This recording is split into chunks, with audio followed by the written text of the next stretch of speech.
this content is for kids. It's not for kids. Isn't that what I said? No, it's not for kids. If Oh. you are 13 years or younger, this is not for you. Do I have to kill somebody in order to actually make that point across? No, man, you don't have to kill no Wait one. a second. Oh, no. We return to our planet. The High Court may well sentence you to torture. He likes movies, we like movies. SeptumSin versus the world. SeptumSin versus the world. SeptumSin versus the world. SeptumSin versus the world.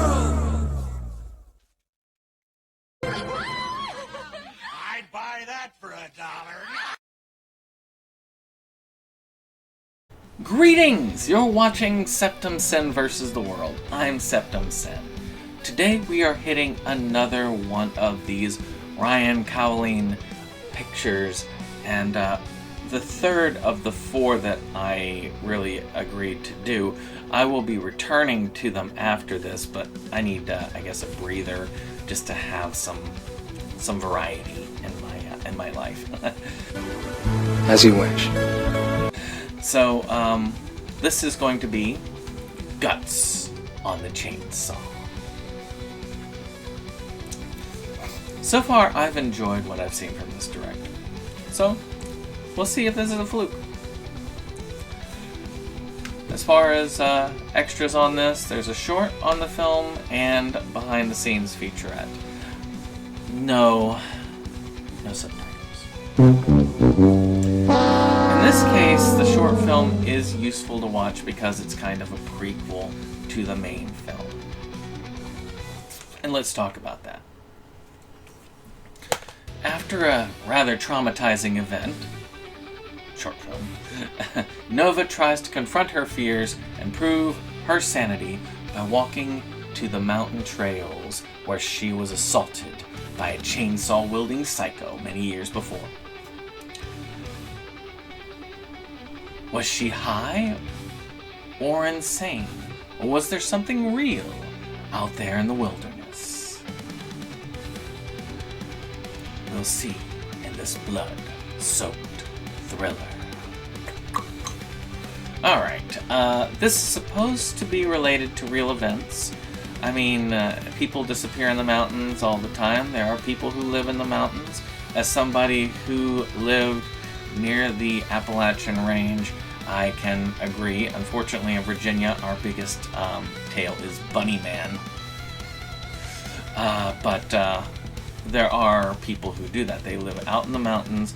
They had communities that were more connected. They got disconnected at a time, or some that were never connected in the first place. They live without power, they live on their own, and they do their own thing.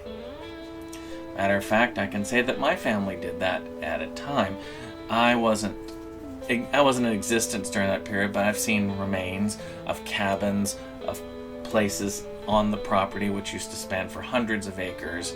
Now it's like 60s or 70s of acres, but still, not too bad.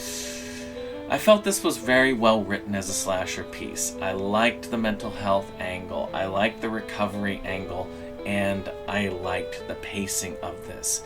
Nowhere in this film was I bored, and that was due to good writing, among other things. I love the use of nature around this. I love this with the setting, and we're going to get more into that as we go. As far as acting is concerned, this right here felt less like a micro-budget film and right up there with a AAA horror film.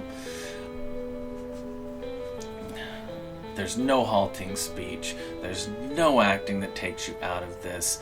It's all done right. I feel like this is right up there. It's not Oscar level, but this is a horror film. Most horror films are not Oscar level. So very much in your face. I give the main actress huge kudos for this. This was a well done piece. As far as production design, I love the masks. The masks are really cool, especially the one of the original Psycho there. I love the beard paired with the flesh mask. This is a really cool Texas Chainsaw throwback, and the family makes it even more of a Texas Chainsaw throwback. I think Tony Hooper would be proud seeing something like this. I was very impressed by it. The mountains themselves are a worthy setting. It makes it creepy, it makes it isolated, and you have plenty of stuff going on. I don't know how much this cost to do a lot of the budgetary stuff, but it works. There were some digital effects. I kind of thought the digital smoke on the chainsaw was kind of...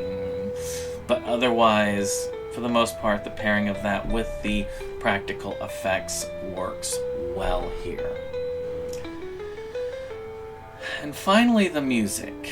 So, the music in this was really good. I thought the music worked well with the scenes. I liked some of the stuff. I think there's a song or two in here which were pretty good.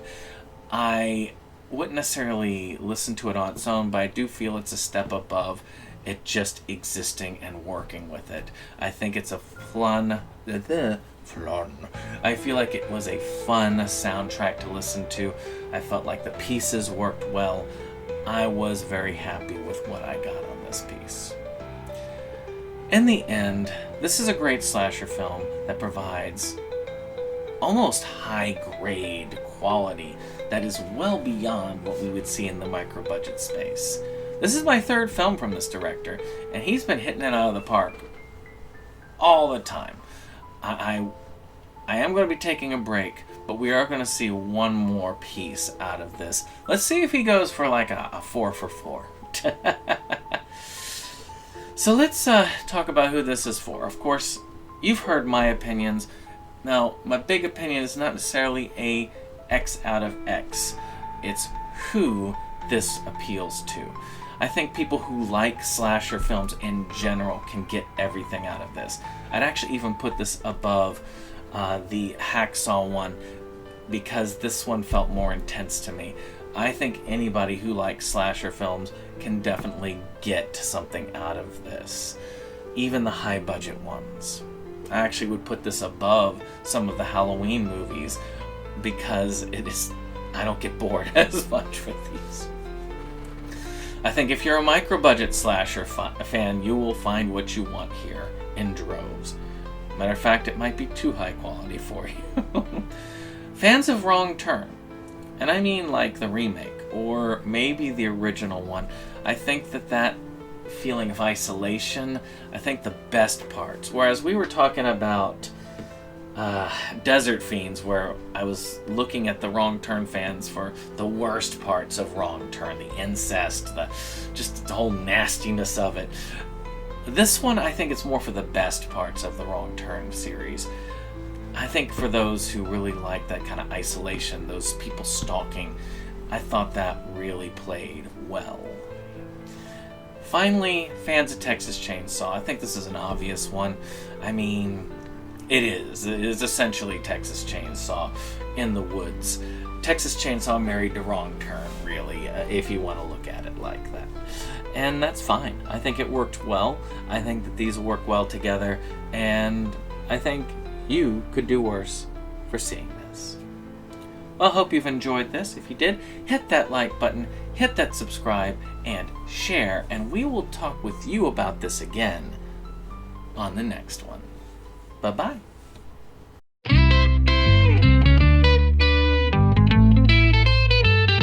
SeptumSin versus the world. It's that place for all the boys and girls. You'll feel real safe, you'll feel real warm. It's a cozy place to ride out the storm. SeptumSin.